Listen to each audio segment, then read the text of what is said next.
ప్రజలకు ఎప్పటికప్పుడు కర్తవ్య బోధన చేస్తూ సామాజిక ఆర్థిక స్వావలంబన వైపు నడిపిస్తుందని చెప్పారు.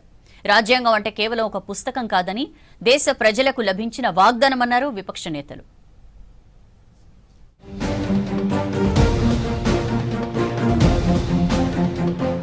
దేశవ్యాప్తంగా భారత రాజ్యాంగ దినోత్సవం వేడుకలు గ్రాండ్ గా జరిగాయి. ఢిల్లీలోని పాత పార్లమెంటు భవనంలోని చారిత్రక సెంట్రల్ హాల్లో కాన్స్టిట్యూషన్ డే నిర్వహించింది కేంద్రం. వేడుకలకు రాష్ట్రపతి ద్రౌపది ముర్ము చీఫ్ గెస్ట్ గా అటెండ్ అయ్యారు. Vice president CP Radhakrishnan, Lok Sabha speaker Om Birla, ప్రధాని మోదీ, ఉభయ సభల్లోని ప్రతిపక్ష నేతలు మల్లికార్జున ఖర్గే, రాహుల్ గాంధీ సహా ప్రజా ప్రతినిధులు పాల్గొన్నారు. ప్రెసిడెంట్ ఆధ్వర్యంలో సామూహికంగా రాజ్యాంగ ప్రవేశికను పఠించారు. తెలుగు సహా పలు భాషల్లోకి అనువాదించిన రాజ్యాంగ ప్రతులను రిలీజ్ చేశారు.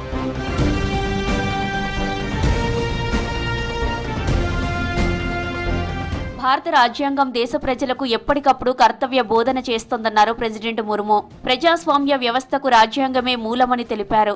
దేశ ప్రజల స్వాభిమానాన్ని కాపాడి ఎన్నో హక్కులను రాజ్యాంగం కల్పించిందని గుర్తు చేశారు ముర్ము.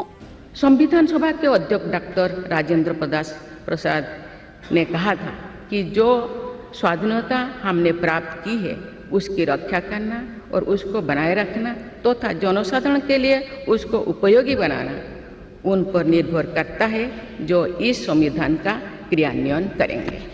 భారత రాజ్యాంగం సామాజిక న్యాయానికి పెద్దపీట వేసిందన్నారు ప్రెసిడెంట్ ముర్ము.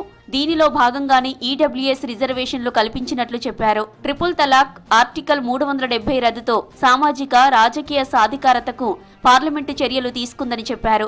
జీఎస్టీ సంస్కరణలతో అన్ని వర్గాలకు మేలు జరుగుతోందన్నారు ప్రెసిడెంట్ ముర్ము.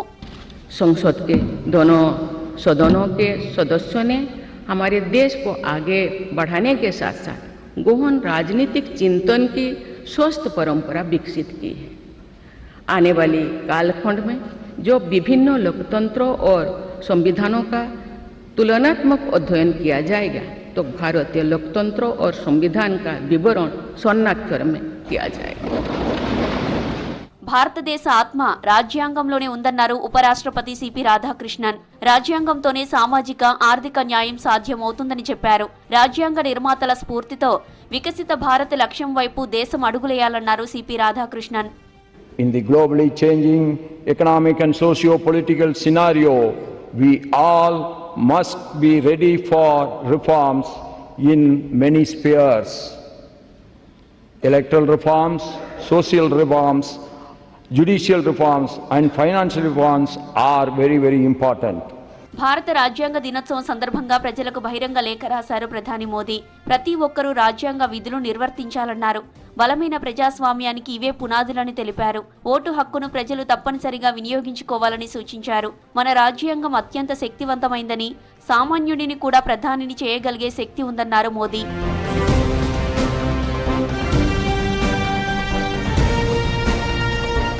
ప్రధాని మోదీ పాలనలో రాజ్యాంగం ప్రమాదంలో పడిందన్నారు ఏఐసీసీ చీఫ్ మల్లికార్జున ఖర్గే.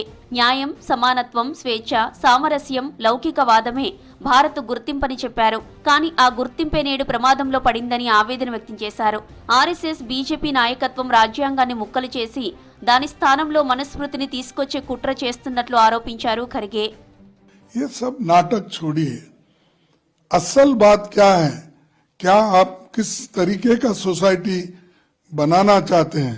और हमारे संविधान के जो शिरोमणि थे लोग, जो कॉन्स्टिट्यूंट असेंबली थी, उनकी इच्छा क्या थी और उन्होंने क्या चाहते थे? రాజ్యాంగం అంటే ఒక పుస్తకం కాదని దేశ ప్రజలకు లభించిన వాగ్దానమన్నారు ఎల్ఓపి రాహుల్ గాంధీ.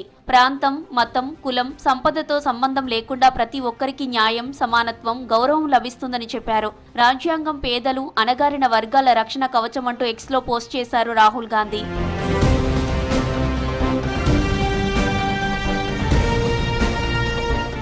భారత రాజ్యాంగాన్ని 1949 నవంబర్ 26న పార్లమెంటు ఆమోదించింది. ఆ రోజుకు గుర్తుగా ఏటా నవంబర్ 26న జాతీయ రాజ్యాంగ దినోత్సవం నిర్వహిస్తుంది కేంద్ర ప్రభుత్వం.